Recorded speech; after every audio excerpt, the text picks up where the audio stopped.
पौष मास की पूर्णिमा क्यों मनाई जाती है? सुनिए व्रत कथा। जय श्री कृष्ण दोस्तों। पूर्णिमा यानी शुक्ल पक्ष का 15वां दिन। यह महीने में एक बार आती है। इस तरह पूरे साल में कुल 12 पूर्णिमा तिथि होती है। इस साल 2025 पौष पूर्णिमा 13 जनवरी को है। पौष पूर्णिमा पर स्नान व दान करने से शुभ फलों की प्राप्ति होती है। पौष पूर्णिमा से प्रयागराज में कल्पवास का भी आरंभ हो जाता है।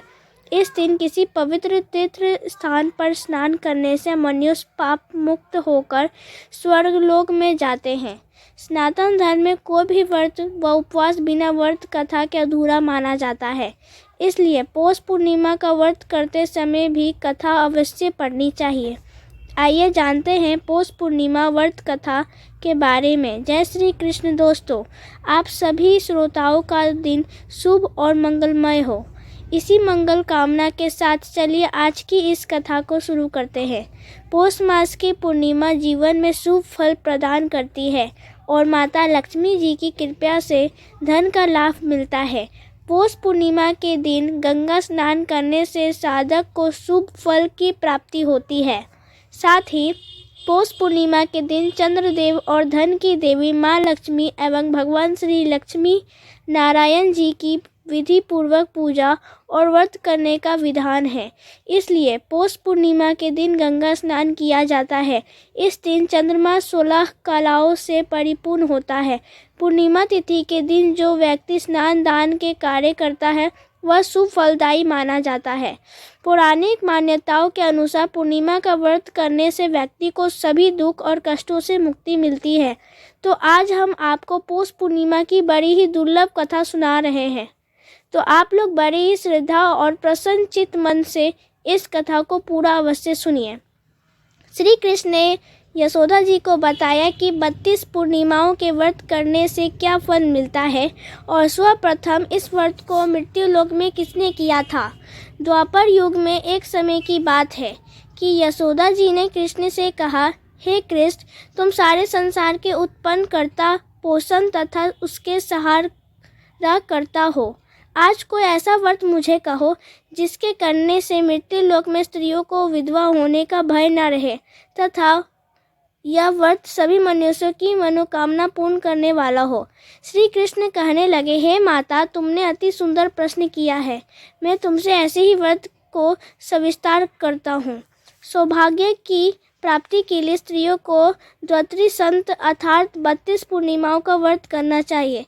इस व्रत को करने से स्त्रियों को सौभाग्य संपत्ति मिलती है। यह व्रत अंचल सौभाग्य को देने वाला और भगवान शंकर के प्रति मनुष्य मंत्र की भक्ति को बढ़ाने वाला है। यशोदा जी कहने लगी, हे कृष्ण, सर्वप्रथम इस व्रत को मृत्यु लोक में किसने किया था, इसके विषय विस्तार पूर्वक मुझसे कहो। श्री कृष्ण जी कहने लगे कि इस भूमंडल में एक अत्यंत प्रसिद्ध राजा चंद्रहास से पालित अनेक प्रकार के रत्नों से परिपूर्ण कातिका नाम की एक नगरी थी। वहाँ धनेश्वर नाम का एक ब्राह्मण था और उसकी स्त्री अति सुशील रूपवती थी। दोनों ही उस नगरी में बड़े प्रेम से साथ रहते थे। घर में धन धान्य आदि की कोई कमी नहीं थी। उनको एक बड़ा दुख था, उनका कोई संतान नहीं था, जिस वजह से वह बहुत दुखी रहते थे। एक दिन एक बड़ा तपस्वी योगी उस नगरी में आया। वह योगी बाकी सभी घरों में भिक्षा मांगकर भोजन किया करता था, लेकिन उस ब्राह्मण के घर से भिक्षा नहीं मांगा करता था। एक दिन योगी गंगा किनारे भिक्षा मांगकर प्रेम पूर्वक खा रहे थे कि धनेश्वर ने योगी को यह सब करते देख लिया। सब कार्य किसी प्रकार से देख लिया। सब अपनी भिक्षा अनादर से दुखी होकर धनेश्वर योगी से बोले, और सभी घरों से भिक्षा लेते हैं, परंतु मेरे घर की भिक्षा कभी भी नहीं लेते। इसका कारण क्या है? योगी कहते हैं कि आपके धर्म हमें इस बात की आज्ञा नहीं देता है, क्योंकि अभी आप गृहस्थ जीवन में एक सुख से वंचित हैं। आपके घर संतान होने पर मैं आपके घर से भी भिक्षा स्वीकार कर लूँगा। उन्होंने कहा कि जिसे संतान नहीं, उसके घर से भिक्षा लेने में मेरा भी पतित हो जाने का भय है। धनेश्वर यह सब बात सुनकर बहुत दुखी हुआ और हाथ जोड़कर योगी के पैरों पर गिर गया। तथा दुखी मन से कहने लगा कि आप मुझे संतान प्राप्ति के उपाय बताएं। आप सर्वज्ञ हैं, मुझ पर अवश्य ही यह कृपा कीजिए। धन की मेरे घर में कोई कमी नहीं है, लेकिन मैं संतान न होने के कारण अत्यंत दुखी हूँ। आप मेरे इस दुख का हरण कीजिए। यह सुनकर योगी कहने लगे, तुम चंडी की आराधना करो। घर पहुंचकर उन्होंने यह सारी बात अपनी पत्नी को बताई और खुद वन में चला गया। वन में पहुंचकर उसने चंडी की आराधना की और उपवास किया। चंडी ने 16 दिन उसको सपने में दर्शन दिए और कहा कि हे धनेश्वर, जा, तेरे पुत्र होगा, लेकिन उसकी आयु सिर्फ 16 वर्ष होगी। 16 वर्ष की आयु में ही उसकी मृत्यु हो जाएगी। अगर तुम दोनों स्त्री और पुरुष 32 पूर्णिमाओं को व्रत करोगे तो यह दीर्घायु हो जाएगा। जितनी तुम्हारी समर्थ हो उतने दिए जलाकर शिवजी का पूजन करना, लेकिन पूर्णमासी 32 ही होनी चाहिए। सुबह होते ही तुम्हें इस स्थान के पास एक आम का पेड़ दिखाई देगा। उस पर चढ़कर एक फल तोड़कर अपने घर चले जाना। अपनी स्त्री को इस बारे में बताना। सुबह स्नान होने के बाद वह स्वच्छ होकर शंकर जी का ध्यान करेंगे। उस फल को खा ले, तब शंकर भगवान की कृपा से उसको गर्भ हो जाएगा। जब ब्राह्मण सुबह उठा तो उसे उस स्थान पर आम का पेड़ दिखाई दिया और वह उससे फल तोड़ने के चढ़ा, लेकिन वह पेड़ पर चढ़ नहीं पा रहा था। यह देखकर उसे बड़ी चिंता हुई। उसने भगवान गणेश की उपासना की और कहा, हे दयानिधे, अपने भक्तों के विघ्नों का नाश करके उनके मंगल कार्य को करने वाले, दुष्ट का नाश करने वाले, रिद्धि सिद्धि देने वाले, आप मुझे इतना बल दे कि मैं अपनी मनोकामना पूरी कर सकूं। इसके बाद वह पेड़ से फल तोड़कर अपनी पत्नी के पास पहुंचा। उसकी पत्नी ने अपने पति के कहे अनुसार उस फल को खा लिया और वह गर्भवती हो गई। देवी की कृपा से उसे बहुत सुंदर पुत्र पैदा हुआ। उसका नाम उन्होंने देवीदास रखा। माता पिता के हर्ष और शोक के साथ वह बालक बढ़ने लगा। भगवान की कृपा से बालक बहुत ही सुंदर था, सुशील और पढ़ाई लिखाई में भी बहुत ही निपुण था। दुर्गा जी के कथा अनुसार उसकी माता ने 32 पूर्णमासी का व्रत रखा। जैसे ही 16वां वर्ष लगा, दोनों पति पत्नी बहुत दुखी हुए। कहीं उनके पुत्र की मृत्यु न हो जाए। उन्होंने सोचा कि अगर उनके सामने यह सब हुआ तो वह कैसे देख पाएंगे। तभी उन्होंने देवीदास के मामा को बुलाया और 1 वर्ष के लिए देवीदास को काशी में पढ़ने के लिए भेज दिया। 1 वर्ष के बाद उसे वापस लेकर आ जाना। देवीदास अपने माता के साथ एक घोड़े पर सवार होकर चल दिया।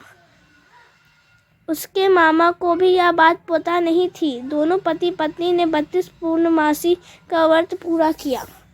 दूसरी तरफ मामा और भांजा दोनों रात गुजरने के लिए रास्ते में एक गांव में रुके। उस दिन उस गांव में ब्राह्मण की कन्या का विवाह होने वाला था। जिस धर्मशाला में वर और बारात के बाकी लोग रुके हुए थे, उसी धर्मशाला में देवीदास और उसका मामा ठहर गए। उधर कन्या को तेल आदि चढ़ाने के बाद जब लग्न का समय आया तो वर की तबीयत खराब हो गई। वर के पिता ने अपने परिवार वालों से विचार विमर्श करके कहा कि यह देवीदास मेरे पुत्र जैसा ही है, मैं इसके साथ लगन करा दूं और बाद में बाकी सारे काम मेरे बेटे के साथ पूरे हो जाएंगे। ऐसा करने के बाद वर के पिता देवीदास को मांगने के लिए उसके मामा के पास गए और उन्हें सारी बात बताई। मामा ने कहा कि कन्यादान में जो कुछ भी मिलेगा वो हमें दे दी जाए। वर के पिता ने बात स्वीकार कर ली। इसके बाद देवीदास का विवाह कन्या के साथ संपन्न हुआ। इसके बाद वह अपनी पत्नी के साथ भोजन न कर सका और मन में विचार करने लगा कि ना जाने यह किसकी पत्नी होगी। यह सोचकर उसकी आंखों में आंसू आ गए। तब वधू ने पूछा कि क्या बात है, आप उदास क्यों हैं? तब उसने सारी बातें पत्नी को बता दी। तब कन्या कहने लगी, यह ब्राह्मण विवाह के विपरीत है। आप ही मेरे पति हैं, मैं आपकी ही पत्नी रहूंगी, किसी अन्य की कभी नहीं। तब देवीदास ने कहा, ऐसा मत करिए क्योंकि मेरी आयु बहुत कम है, मेरे बाद आपका क्या होगा। लेकिन उसकी पत्नी नहीं मानी और बोली, स्वामी आप भोजन कीजिए। दोनों रात में सोने के लिए चले गए। सुबह देवीदास ने पत्नी को 4 नंगों से जड़ी एक अंगूठी दी और एक रुमाल दिया और बोला कि हे प्रिय, इसे लो और संकेत समझकर चित हो जाओ। मेरे मरण और जीवन जानने के लिए एक पुष्प वाटिका बना लो। उसमें सुगंधि वाले एक नव मल्लिका लगा लो। उसको प्रतिदिन जल से सींचा करो और आनंद के साथ खेलो कूदो। जिस समय और जिस दिन मेरा प्राणांत होगा, उस दिन यह फूल सूख जाएंगे। जब यह फिर से हरे हो जाएंगे तो जान लेने में जीवित हूँ। यह समझाकर वह वहाँ से चला गया। इसके बाद जब वर और बाकी बाराती मंडप में आए तो कन्या ने उसे देखकर कहा कि यह मेरा पति नहीं है, मेरा पति वह है जिनके साथ रात में विवाह हुआ। इसके साथ मेरा विवाह नहीं हुआ है।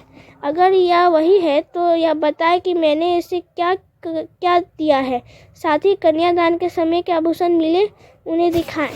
कन्या की यह सारी बातें सुनकर वह कहने लगे कि मैं यह सब नहीं जानता। इसके बाद सारी बारात भी अपमानित होकर लौट गए। भगवान कृष्ण बोले, हे माता, इस प्रकार देवीदास काशी चला गया। कुछ समय जब बीत गया तब एक सर्प उसको डसने के लिए वहां आया, लेकिन वह उसको काटा नहीं पाया क्योंकि उसकी माता ने पहले ही 32 पूर्णिमा का व्रत कर लिए थे। इसके बाद खुद काल वहां पहुंचा। भगवान की कृपा से तभी वहां माता पार्वती और भगवान गणेश आ गए। देवीदास को मूर्छित दशा में देखकर माता पार्वती ने भगवान शिव से प्रार्थना की कि महाराज, इस बालक की माता ने पहले ही 32 पूर्णिमा का व्रत कर लिए हैं, आप इसको प्राण दें। भगवान शिव ने माता पार्वती के कहने पर उसे प्राण दे दिया। उधर उसकी पत्नी उसके काल की प्रतीक्षा कर रही थी। उसकी पत्नी ने जाकर देखा कि पुष्प और पत्र दोनों ही नहीं है, तो उसको बहुत आश्चर्य हुआ। जब उसने देखा कि पुष्प वाटिका फिर से हरी हो गई तो वह समझ गई कि उसका पति जिंदा हो गया। इसके बाद वह बहुत ही प्रसन्न होकर अपने पिता से कहने लगी कि मेरे पति जीवित हैं, उनको ढूंढिए। जब 16वां वर्ष व्यतीत हो गया तो देवीदास भी अपने मामा के साथ काशी चल दिया। इधर उसकी पत्नी के परिवार वाले उन्हें ढूंढने के लिए जा ही रहे थे कि उन्होंने देखा कि देवीदास और उसका मामा उधर ही आ रहे हैं। उसको देखकर उनके ससुर बहुत प्रसन्न हुए और उसे अपने घर ले आए। वहाँ सारा नगर इकट्ठा हो गया और कन्या ने भी उसे बहुत पहचान लिया। देवीदास इसके बाद अपनी पत्नी और मामा को लेकर वहाँ से चल दिया। उसके ससुर ने भी उसे बहुत धन दहेज दिया। जब वह अपने घर की तरफ चल रहा था तो उसके माता पिता को लोगों ने खबर कर दी, तुम्हारा पुत्र देवीदास अपनी पत्नी और मामा के साथ आ रहा है। ऐसा समाचार सुनकर पहले तो उन्हें विश्वास नहीं हुआ, लेकिन जब देवीदास आया और उसने अपने माता पिता के पैर छुए तो देवीदास के माता पिता ने उनका माथा चूमा और दोनों को अपने सीने से लगा लिया। दोनों की आने की खुशी में धनेश्वर ने बहुत दान दक्षिणा ब्राह्मणों को दी। श्री कृष्ण जी कहने लगे कि इस तरह धनेश्वर को 32 पूर्णिमा के व्रत के प्रभाव से संतान प्राप्त हुई। जो स्त्रियां इस व्रत को करती हैं वह जन्म जन्मदारों तक वैद्य का दुख नहीं भोगती है और सदैव सौभाग्यवती रहती है। यह मेरा वचन है। यह व्रत संतान देने वाला और सभी मनोकामनाओं को पूरा करने वाला है। जय श्री कृष्ण। दोस्तों, अब आइए श्रवण करते हैं पूर्णिमा की दूसरी कथा, जिससे सुनने मात्र से सभी देवी देवताओं की कृपा प्राप्त होती है। एक राज्य में एक राजा और एक रानी रहते थे, जिनकी 4 संतानें थीं, 2 लड़के और 2 लड़की। एक लड़की का नाम पूर्णिमा तथा दूसरी लड़की का नाम अमावस्या था। पूर्णिमा घर के कामों में निपुण थी और घर का पूरा काम करती थी और भगवान की पूजा अर्चना भी किया करती थी। इसके अतिरिक्त वह गौ माता की सेवा भी किया करती थी और उसके दूसरी बहन अमावस्या न ही घर का कोई काम करती थी, ना ही भगवान की पूजा अर्चना करती थी और ना ही गौ माता की सेवा करती थी। पूर्णिमा सर्वगुण संपन्न थी। फिर भी राजा और रानी अपनी दोनों बेटी तथा पुत्री अमावस्या को ही प्यार किया करते थे और वह पूर्णिमा से प्यार नहीं करते थे, उसके साथ भेदभाव करते थे। राजा के चारों पुत्र और पुत्री धीरे धीरे बड़े हो रहे थे। जब वे बड़े हो गए, राजा ने अपने दोनों पुत्रों का विवाह योग्य कन्याओं के साथ करा दिया।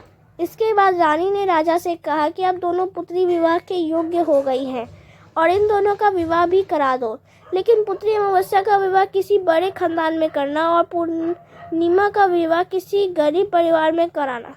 क्योंकि पूर्णिमा को केवल भगवान की पूजा पाठ करना ही पसंद है और गाय की सेवा करना पसंद है।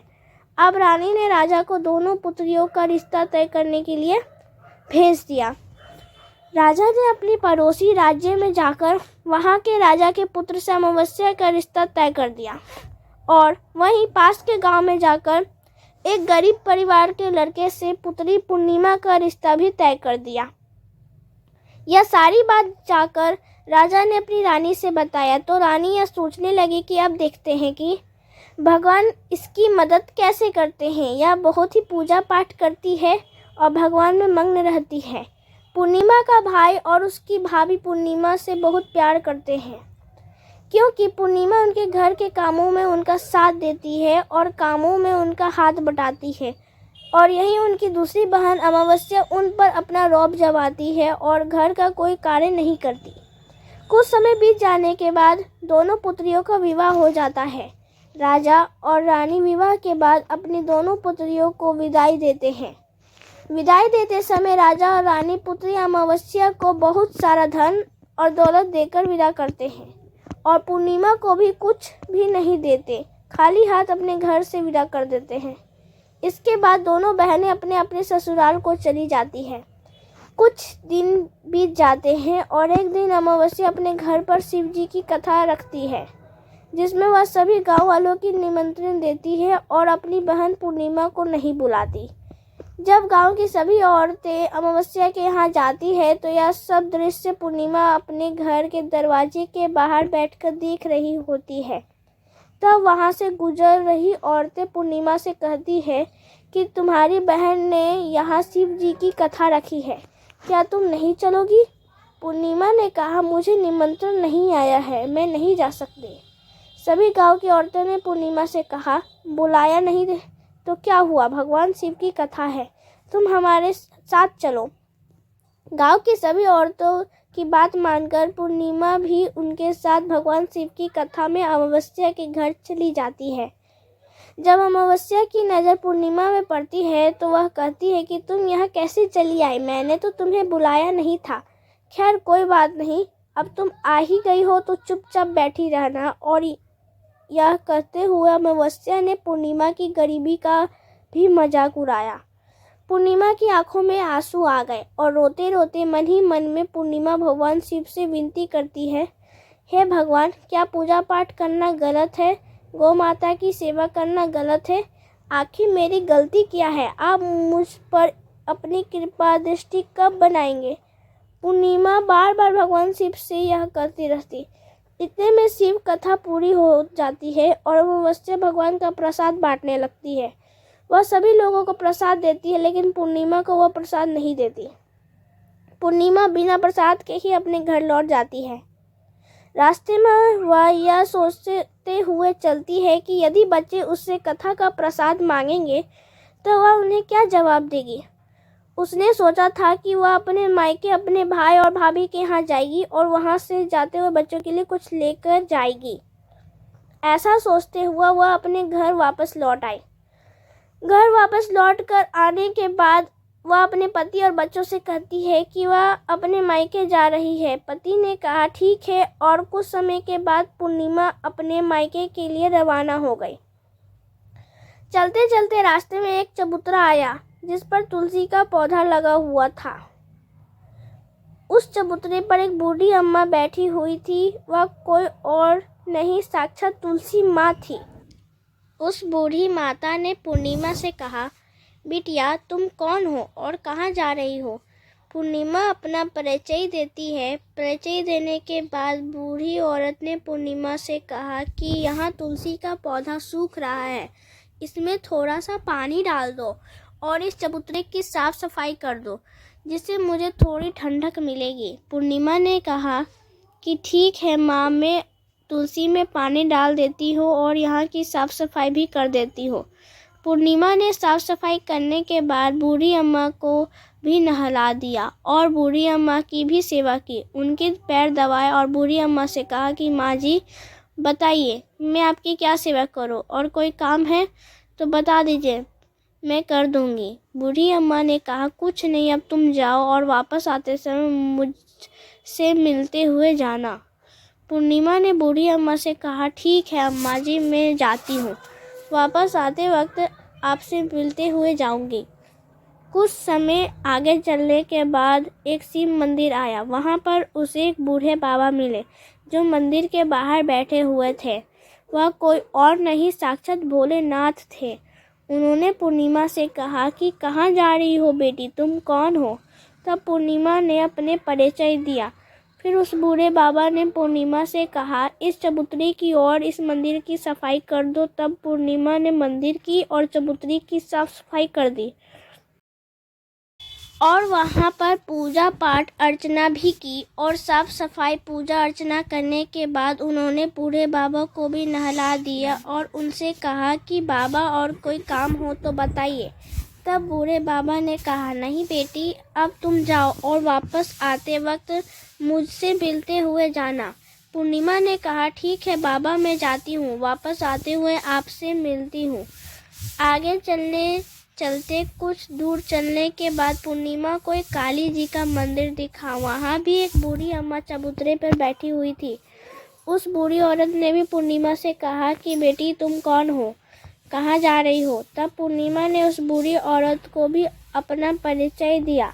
बूढ़ी औरत ने पूर्णिमा से कहा कि यहाँ पर सभी पूजा पाठ करने के लिए आते हैं, लेकिन मंदिर की साफ सफाई करने के लिए कोई नहीं आता, इसलिए तुम मंदिर की और चबूतरे की साफ सफाई कर दो। पूर्णिमा ने कहा, ठीक है माताजी। और पूर्णिमा मंदिर की और चबूतरे की साफ सफाई कर देती है और पूजा पाठ भी करती है और माता जी का श्रृंगार कर देती है और उस बूढ़ी अम्मा को भी नहला देती है और बूढ़ी अम्मा के पैर दबाती है और कहती है कि सभी काम हो गया है माँ जी, और कोई काम हो तो बताइए। बूढ़ी अम्मा कहती है कि नहीं बेटी, अब तुम जाओ, लेकिन वापस आते वक्त मुझसे मिलते हुए जाना।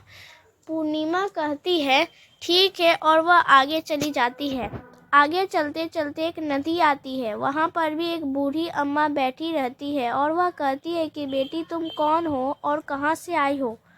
उसे भी पूर्णिमा अपना परिचय देती है। बूढ़ी औरत पूर्णिमा से कहती है कि नदी पर स्नान करने तो यहाँ पर सब आते हैं, लेकिन यहाँ की साफ सफाई कोई नहीं करता, इसलिए तुम इस किनारे पर साफ सफाई कर दो। पूर्णिमा कहती है, ठीक है माँ जी, और वहाँ की साफ सफाई कर देती है और उस बूढ़ी अम्मा के पैर दबाती है और कहती है, माँ जी, और कोई काम हो तो बताइए। बूढ़ी औरत कहती है कि कुछ नहीं बेटा, तुम जाओ, लेकिन वापस आते वक्त मुझसे मिलते हुए जाना।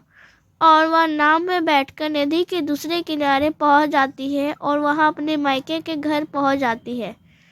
वहां पर पूर्णिमा के भाई और भाभी उसे देखकर बहुत खुश हो जाते हैं और वे पूर्णिमा की बहुत खातिरदारी करते हैं और उससे बहुत सारी बातें करते हैं और कहते हैं कि बच्चों को भी साथ में लेकर आती है तो बहुत अच्छा होता। अब कुछ समय के बाद पूर्णिमा ने वापस अपने ससुराल जाने को कहा तो उसकी भाभी ने उसके लिए एक साड़ी दी और थैलों में बच्चों के लिए कपड़े और खाने पीने के लिए कुछ चीज़ें रख दी और कहा कि तुम बहुत दिनों के बाद आती हो। और पूर्णिमा की भाभी ने यह थैला पूर्णिमा के हाथ में दे दिया और कहा कि जाओ और जल्दी वापस आना।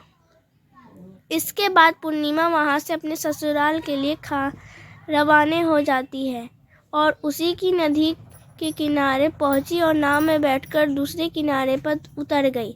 वहां पर उतरने के बाद उसे वही बूढ़ी अम्मा मिली जो साक्षात गंगा मैया थी। उस बूढ़ी अम्मा ने पूर्णिमा को एक थैला दिया और कहा कि इसे तुम अपने घर जाकर ही खोला। अब पूर्णिमा के पास बहुत थैला हो गए थे। उन्हें लेकर पूर्णिमा वहां से रवाना हुई। आगे कुछ दूर चलने पर काली माँ का मंदिर आया। वहाँ पर काली माँ बूढ़ी माँ के रूप में विराजमान थी। उसने कहा, आ गई बेटी पूर्णिमा। पूर्णिमा ने कहा, हाँ माँ जी, मैं आ गई। तो काली माँ ने उसे एक थैला दिया और कहा, तुम यह थैला अपने घर जाकर खोलना। अब पूर्णिमा के पास 3 थैले हो गए थे। तीनों थैले लेकर पूर्णिमा आगे बढ़ी। कुछ दूर चलने पर शिव जी का मंदिर आया जहाँ बूढ़े बाबा के रूप में शिव जी स्वयं विराजमान थे। बूढ़े बाबा ने कहा, पूर्णिमा तुम वापस आ गई? पूर्णिमा ने कहा, हाँ बाबा, मैं वापस आ गई। बूढ़े बाबा ने भी पूर्णिमा को एक थैला दिया और कहा कि यह थैला तुम घर जाकर ही खोलना। पूर्णिमा ने कहा, ठीक है बाबा। पूर्णिमा के पास 4 थैले हो गए थे। अब पूर्णिमा 4 थैले अब कैसे ले जाती। उसने एक पुरानी साड़ी निकाली और उन सभी थैलों का एक गट्ठा बना दिया और सर पर रख कर वहाँ से रवाना हो गए। कुछ दूर जाने के बाद उसे तुलसी माँ बूढ़ी औरत के रूप में मिलती है और कहती है, पूर्णिमा तुम आ गई। पूर्णिमा कहती है, हाँ माँ जी मैं आ गई। वह बूढ़ी औरत भी उसे एक थैली देती है और कहती है कि यह थैली तुम अपने घर जाकर ही खोलना। पूर्णिमा कहती है, ठीक है माँ जी। अब पूर्णिमा के पास 5 थैले हो गए थे। पूर्णिमा वहाँ से रवाना हुई तो वापस अपने घर पहुँच गई। पूर्णिमा ने बच्चों को नीचे रखा और सबसे पहले अपने मायके का थैला खोल कर देखने लगी। उसमें बच्चों के लिए अच्छे अच्छे कपड़े और खाने पीने की चीज़ें थी। उसमें कुछ गहने भी थे। पूर्णिमा ने कपड़े अपने बच्चे को दे दिए और खाने पीने की चीज़ें भी बच्चों को दे दी। बच्चे यह सब पाकर बहुत खुश थे। अब पूर्णिमा ने दूसरा थैला खोला जो उसे गंगा मैया ने दिया था। उसमें ढेर सारे हीरे जवाहरात, सोने चांदी आदि था। जिसके बाद अब पूर्णिमा ने तीसरा थैला खोला जो उसे काली माँ ने दिया था। उसमें बहुत सारा सोना श्रृंगार का सामान भरा हुआ था। इसके बाद पूर्णिमा ने चौथा थैला खोला जो उसे भगवान शिव ने दिया हुआ था। उसमें बहुत सारा धन संपत्ति भरा हुआ था और बहुत सारी खुशियाँ भरी हुई थी। इसके बाद अब पूर्णिमा ने 5वां थैला खोला जो उसे तुलसी माँ ने दिया था। उसमें चावल, दाल और 7 प्रकार की खाने की चीज़ों से भरी हुई थी। अब पूर्णिमा के घर में किसी भी चीज़ की कमी नहीं थी। उसका घर धन धान्य से भरा हुआ था और परिपूर्ण था। अब पूर्णिमा के मन में विचार आया कि क्यों न शिव जी की कथा कराई जाए और शिव जी की कथा में एक कार्यक्रम रखा। पूर्णिमा ने गांव के सभी लोगों को निमंत्रण दिया और घर घर जाकर सभी लोगों को बुलाया। पूर्णिमा अपनी बहन अमावस्या के घर भी गई और अमावस्या को भी शिव जी की कथा के लिए उसे अपने घर पर बुलाया। जब अमावस्या पूर्णिमा के घर शिव जी की कथा में आई तो उसने देखा कि पूर्णिमा के घर में किसी भी चीज़ की कोई कमी नहीं है। इतना सारा धन दौलत देखकर अमावस्या आश्चर्यचकित हो गई। उसने पूर्णिमा से कहा कि तुम्हारे घर में इतना धन और दौलत कहाँ से आई। पूर्णिमा ने कहा, देखो बहन, तुमने शिव जी की कथा में मुझे नहीं बुलाया था, फिर भी मैं चली आई और तुमने मुझे प्रसाद तक नहीं दिया और मेरी गरीबी का मजाक भी उड़ाया।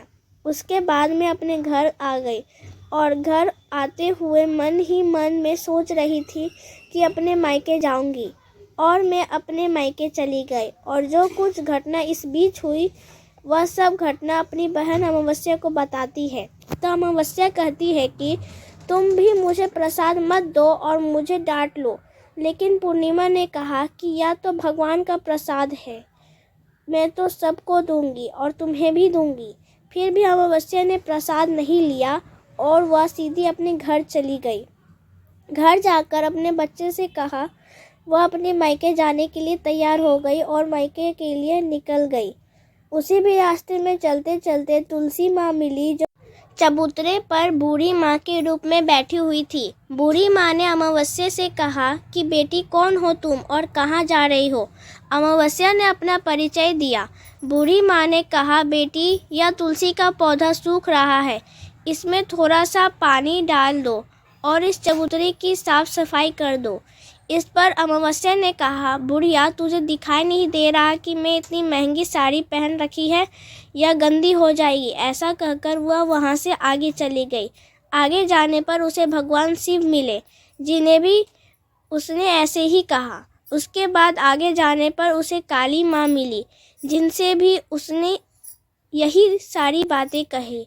आगे जाने पर उसे गंगा माँ मिली जिससे भी उसने यही सब कहा और आगे चली गई। इसके बाद अमावस्या जब नाव में बैठने लगी तो उस नाव में फूलों की जगह कांटे भरे थे जो उसके पैरों में चुभ रहे थे। किनारे पर उतरकर वह अपने मायके चली गई। तब वहाँ उससे उसकी भाभीियों ने तथा भाइयों ने देखा तो मन ही मन में कहने लगे कि काम की न काज की, 2.5 मन अनाज की। अब आ गई हो तो ठीक है, पूर्णिमा तो हमारे कामों में हाथ बटाती थी, या कोई काम करेगी तो नहीं। अब उन्होंने खाना बनाया और खा पीकर सभी सो गए। अमावस्या जब सुबह उठी और अपनी भाभीयों से कहा कि मैं अपने ससुराल जा रही हूँ। उन्होंने कहा कि ठीक है जाओ। अमावस्या बोली, पूर्णिमा को तो तुमने एक थैला दिया था और मुझे कुछ नहीं दोगी क्या? भाई और भाभी ने कहा कि तुम घर जाओ, थैले तुम्हारे घर पर पहुंच जाएगा। फिर अमावस्या वहां से निकल गई और नदी के किनारे पर पहुंची। वहां गंगा मैया बूढ़ी औरत का रूप धारण करके बैठी हुई थी। बूढ़ी माँ ने कहा, आ गई बेटी? तो उसने कहा, हाँ मैं आ गई। अमावस्या ने कहा, तुमने पूर्णिमा को एक थैला दिया था और मुझे नहीं दोगी क्या? बूढ़ी अम्मा ने कहा, तुम घर जाओ, थैले तुम्हारे घर पर पहुंच जाएगा। इसके बाद आगे जाने पर उसे काली मैया मिली, जिसने भी अमावस्या को यही कहा। इसके बाद आगे जाने पर उसे शिव भगवान मिले, जिन्होंने भी अमावस्या को यही कहा।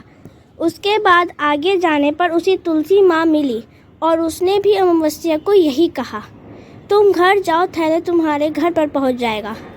अमावस्या अपने घर पहुंच गई है। आंगन में देखा तो वहाँ पर 5 थैले पड़े हुए थे। अमावस्या ने मन ही मन सोचा कि अब तो मेरे पास बहुत सारी धन और दौलत आ जाएगी। जल्दी जल्दी उसने सभी थैलों को खोला। किसी में मिट्टी था तो किसी में पत्थर, किसी में कंकड़ तो किसी में कोयला। उसे मायके से भी कुछ नहीं मिला था। इन थैलों में कुछ भी नहीं था। अमावस्या दौड़ती हुई पूर्णिमा के घर गई और कहती है कि तुम्हें तो इतना सब कुछ मिला, मुझे तो कुछ नहीं मिला, आखिर क्यों? तो पूर्णिमा कहती है कि जब मैं अपने मायके जाती हूँ तो अपने भाभीयों के साथ उनके कामों में हाथ बटाती हूँ, उनके साथ मिलकर काम करती हूँ, लेकिन तुम ऐसा कुछ नहीं करती, उनकी इज्जत भी नहीं करती, इसलिए वह तुम्हें भला क्या देगी। इसके बाद तुमने गंगा मैया को ठुकरा दिया और काली माँ को भी ठुकरा दिया और भगवान शिव को भी तुमने ठुकरा दिया, इसलिए उन्होंने भी तुम्हें कुछ नहीं दिया। अमावस्या कहती है कि बहन तुम मुझे माफ़ कर दो, मैंने तुम पर हमेशा अत्याचार किया है, मुझे कुछ नहीं मिला तो कोई बात नहीं, मैं भी भगवान की भक्ति करूंगी और सब कुछ प्राप्त कर लूंगी, मुझे इन सब चीज़ों का रहस्य बताओ। तो पूर्णिमा ने कहा कि तुम 3 सूत्र का ज्ञान ले लो और उसकी कथा करना। पहले सूत्र में दया मांगना, दूसरे सूत्र में कथा मांगना और तीसरे सूत्र में 108 बार ओम नमः शिवाय का जाप करना। बहन भगवान ने यह सूत्र दिए हैं, इनको अपने हृदय में बसा लेना। मैंने भी यह 3 सूत्र अपने जीवन में अपनाए थे और सच्चे मन से भगवान की भक्ति पूजा पाठ की थी। फिर भगवान ने मुझे यह सब कुछ दिया और तुम्हारे पास जो कुछ भी था सब खत्म हो गया। इसके बाद अमावस्या अपने घर गई और भगवान की पूजा पाठ करने लगी। भगवान शिव से उसने माफ़ी मांगी और गौ माता की भी सेवा की और दूसरों की मदद भी करने लगी। हर हर महादेव, जय श्री कृष्ण। दोस्तों, आपको ये कथा कैसी लगी कृपया कमेंट कर ज़रूर बताएं और कमेंट बॉक्स में जय श्री कृष्ण लिखना ना भूलें। वीडियो पसंद आया हो तो लाइक करें और ऐसी और बहुत सारी कहानियाँ को सुनने के लिए चैनल को सब्सक्राइब ज़रूर करें। धन्यवाद।